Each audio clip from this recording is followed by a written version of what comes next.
প্রিয় ভিউয়ার্স আসসালামু আলাইকুম, welcome back to my channel Shahnaz diary.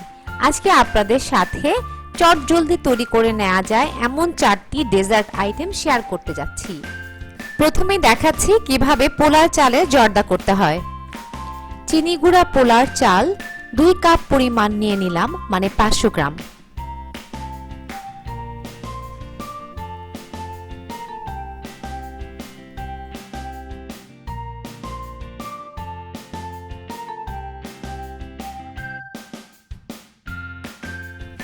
ভালোভাবে কচলে কচলে ধুয়ে নিলাম, 2-3 বার পানি পরিবর্তন করে। এবারে পরিমাণ মতো পানি দিয়ে আমি এটি চুলায় বসিয়ে দিব সিদ্ধ হবার জন্য।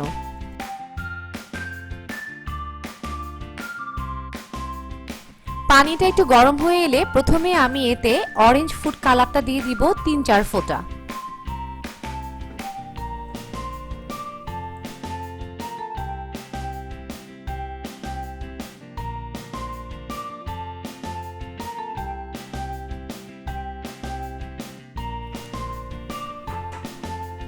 রংটা একটু পাতলা হয়, আমি আবারও আরো 3-4 ফোঁটা অরেঞ্জ ফুড কালারটা অ্যাড করে দিচ্ছি। এবারে আমি ফুটতে দেব এবং 80% পরিমাণ সিদ্ধ হলে আমি পোলার চালটা চুলা থেকে নামিয়ে নেব।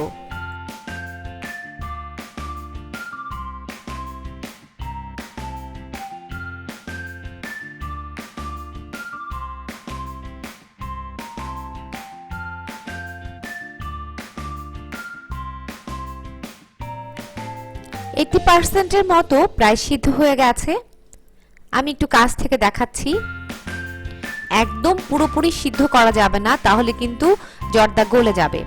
তো চুলা থেকে নামিয়ে আমি ঠান্ডা পানিতে ধুয়ে এটা চালনিতে বা স্ট্রেইনারে করে ঝরিয়ে দিচ্ছি।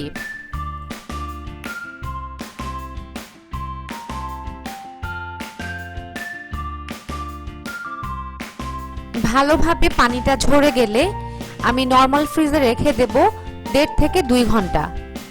ফিরে এসেছি 1.5 থেকে 2 ঘন্টা পর। প্রথমেই পাত্রে পরিমাণ মতো তেল নিয়েছি, এতে দিয়ে দিয়েছি দারচিনি এবং এলাচ।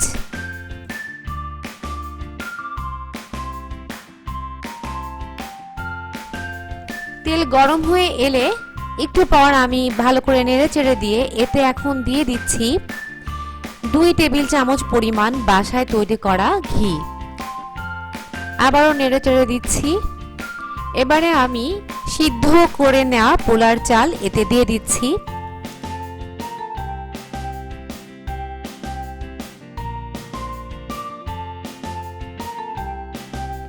ভালো করে নেড়েচেড়ে দেওয়ার পর আমি এটাতে এখন দিয়ে দিচ্ছি অরেঞ্জ এসেন্স 2 মুখ পরিমাণ, আর ব্যবহার করব অরেঞ্জ কালারটা আবারও 1 মুখ পরিমাণ।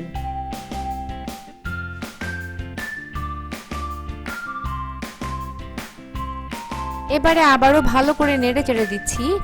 উল্টে পাল্টে নেড়েচেড়ে দেওয়ার পর আমি এখানে এখন অ্যাড করে নিচ্ছি পরিমাণ মতো চিনি।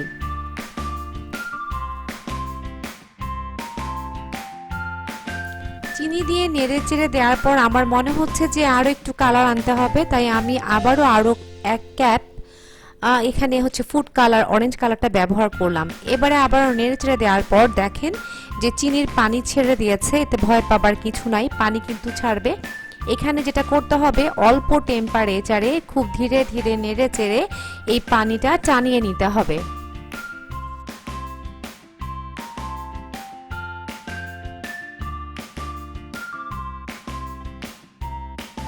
দশ থেকে 15 মিনিট লো টেম্পারেচারে নেড়েচেড়ে এরকম করে জাল দেওয়ার পর এটার পানি একদমই টেনে গেছে।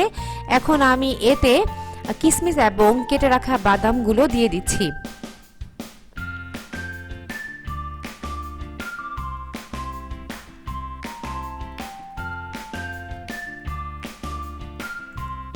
কিশমিশ বাদাম দেওয়ার পর নেড়েচেড়ে আরো কিছুক্ষণ জাল দেওয়ার পর আমি এখানে দিয়ে দিচ্ছি 2 টেবিল চামচ পরিমাণ ঘি। ঘি দিয়ে ভালো করে নেড়েচেড়ে এবারে আমি সার্ভিং ডিশে ঢেলে নেব।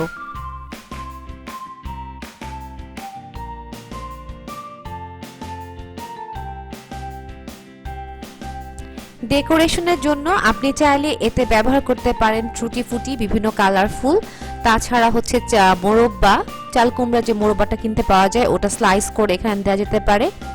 আপনি ইচ্ছা করলে এখানে হচ্ছে বেবি সুইটস দিয়েও এটা ভালো করে ডেকোরেশন করতে পারেন, তাতে আরো অনেক ভালো লাগবে এবং অনেক মজা লাগবে। এবারে চলুন করে নেওয়া যাক লাচ্ছা সেমাই। প্রথমে আমি পাত্রে পরিমাণ মতো দুধ নিয়ে নিয়েছি, এখানে প্রায় 1 লিটার দুধ আছে, খাঁটি গরুর দুধ। এটা আমি জাল করে একটু ঘন করে নিয়েছি।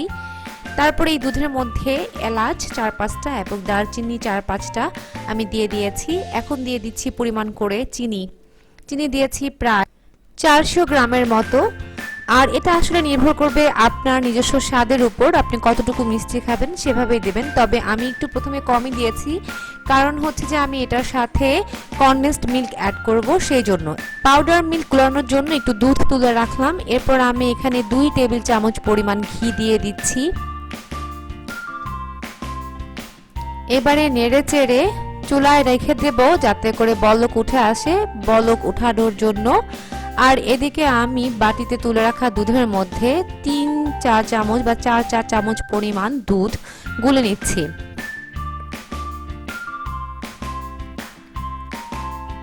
এই গুঁড়া দুধটা এবং কনডেন্সড মিল্ক দুধের সাথে অ্যাড করলে আলাদা একটা ফ্লেভার আসে এবং খেতে অনেক ভালো লাগে। ছাঁকনি দিয়ে ছেঁকে আমি দুধটা এখানে মিক্স করে দিলাম।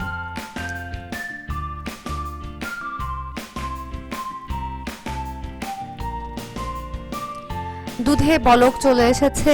আমি এখন এর সাথে পরিমাণ মতো একটু কনডেন্সড মিল্ক অ্যাড করে নিব।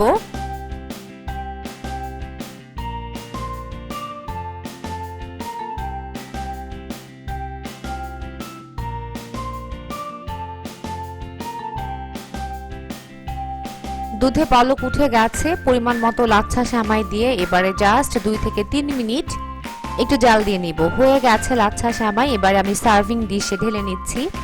সার্ভিং ডিশে ঢেলে নেওয়ার পর আমি এখন এর উপর ডেকোরেশনের জন্য পেস্তা, কাজু আর হচ্ছে কিশমিশ দিয়ে দিচ্ছি। এটা ডেকোরেশনের জন্য আপনি ইচ্ছা করলে এর সাথে কালারফুল টুটি ফুটি এবং হচ্ছে চাল কুমড়ার মোরব্বাও অ্যাড করতে পারেন।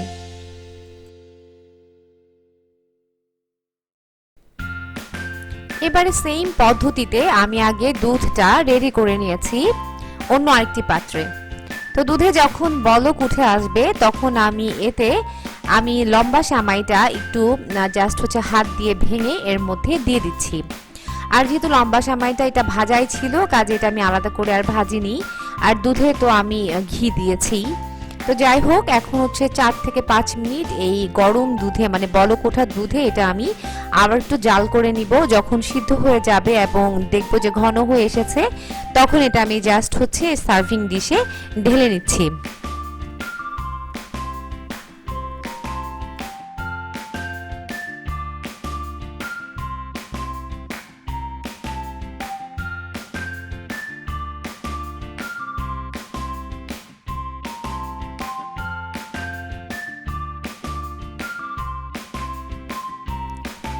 এবারে কাজু বাদাম, তারপর হচ্ছে আলমন্ড আর হচ্ছে কিশমিশ দিয়ে আমি জাস্ট উপরে একটু ডেকোরেশন করে নিলাম। সেম কথা এখানেও বলা যায় যে আপনি ডেকোরেশন করতে চাইলে এখানে কিন্তু ইচ্ছে করলে আর অনেক কিছু অ্যাড করতে পারেন, যেমন কালারফুল টুটি ফুটি, তারপর চাল কুমড়ার মোরব্বা, মোরব্বার স্লাইস ইত্যাদি। এখানে 13 থেকে 14টা ডিম আছে। প্রথমে ডিমগুলো ভেঙে মানে খোসা ছাড়িয়ে একটি বড় একটা পাত্রে এগুলো ঢেলে নিচ্ছি।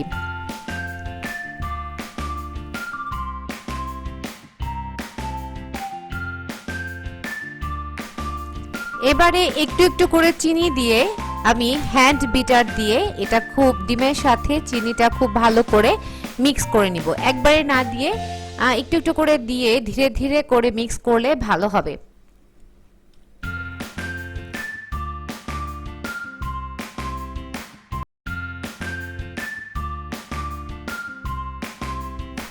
এবারে পরিমাণ করে একটু ভ্যানিলা এসেন্স দিয়ে দিচ্ছি, ভালো করে মিক্স করে নিচ্ছি। আমি আগে থেকেই দুধ ঘন করে রেখেছিলাম, আপনি চাইলে গুঁড়া দুধ ঘন করে গুলিয়ে নিতে পারেন অথবা গরুর দুধটাই আপনি ঘন করে নিতে পারেন। তো আমি এখানে প্রায় হাফ লিটারের মতো দুধ ঘন করে রেখেছি। এখন একটু একটু করে দুধ দিয়ে আমি এই ডিমের মিশ্রণের সাথে ভালোভাবে ফেটিয়ে নিব।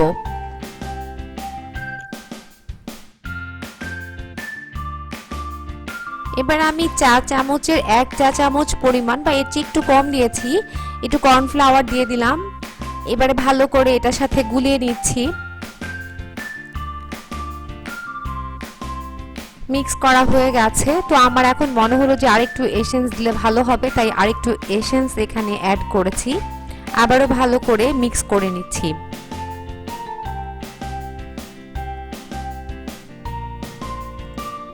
মুখে দিয়ে একটু টেস্ট করে নিলাম, ভাবলাম যে আরো একটু চিনি দিলে ভালো হবে, তাই আরো একটু চিনি এটার সাথে অ্যাড করে নিচ্ছি।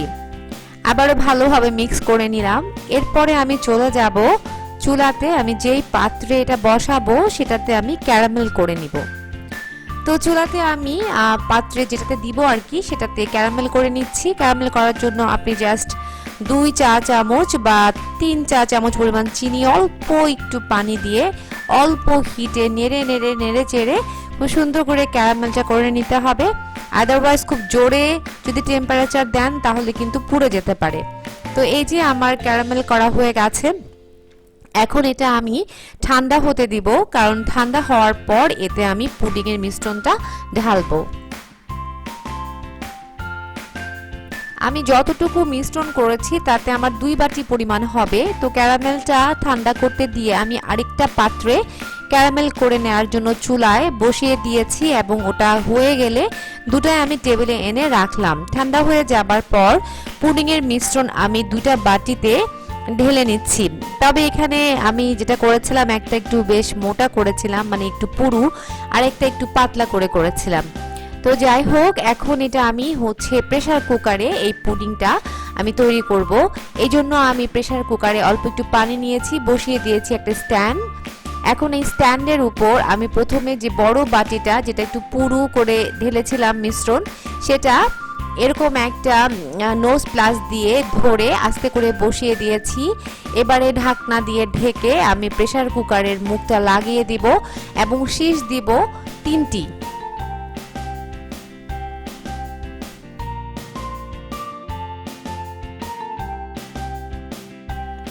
শীষ দেওয়ার পর আমি প্রেসার কুকার থেকে সেই বাটিটা উঠিয়ে নিয়ে এসে টেবিলে রেখেছি এবং ঠান্ডা হতে দিয়েছি। একইভাবে পরের বাটিটাও আমি প্রেসার কুকারে দিয়ে ঢাকনা দিয়ে ঢেকে আবারও 3টা শীষ দিব এবং হয়ে যাবার পর নিয়ে এসে টেবিলে রেখে ঠান্ডা করব। ইচ্ছা করলে আপনি ফ্রিজে রেখেও ঠান্ডা করতে পারেন।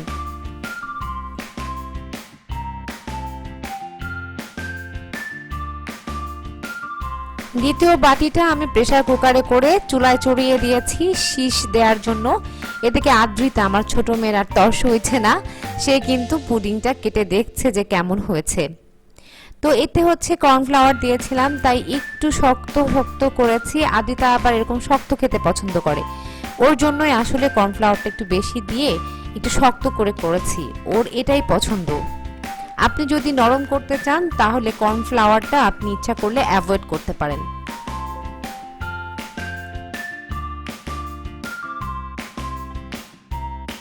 দ্বিতীয় বাটির পুডিংটাও হয়ে গেছে এবং ঠান্ডাও করে নিয়েছি। এবারে আমি একটা চাকু দিয়ে চারিপাশটা একটু আলগা করে নিয়েছি এবং যে পাত্রে ঢালবো সেটাতে এভাবে আমি ঢেলে নিয়েছি। ঢেলে নেওয়ার পর আমি এখন 2টা পুডিংই আপনাদেরকে কেটে দেখাচ্ছি। এই তো হয়ে গেল আমার পুডিং। পুডিং যদি আপনি নরম করতে চান তাহলে জাস্ট কর্নফ্লাওয়ারের যে সেগমেন্টটা, মানে কর্নফ্লাওয়ারটা আপনি না অ্যাড করলে কিন্তু আপনার পুডিংটা অনেক নরম আর সফট হবে। এই ছিল আজকের ভিডিও। ভিডিওটি যদি ভালো লাগে প্লিজ লাইক, কমেন্ট ও শেয়ার করবেন আর আমার চ্যানেলকে সাবস্ক্রাইব করে পাশেই থাকবেন। আশা করছি আপনিও ট্রাই করবেন এই 4টি ডেজার্ট আইটেম। আসসালামু আলাইকুম।